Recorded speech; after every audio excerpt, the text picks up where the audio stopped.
Hey everyone, I'm going to show you how you can download Free Fire on your TCL Android TV. So if you want to download Free Fire, you can go to the apps on the top of the screen and go to browser.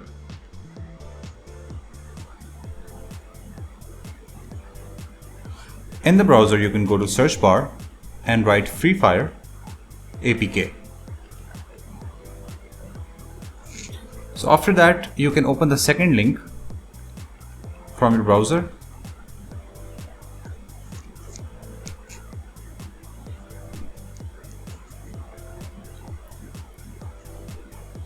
From here you can download the APK, press this button, download APK, and your download will start right away, so you can download it.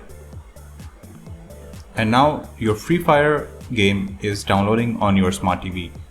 So I hope it was helpful. Thank you so much for watching.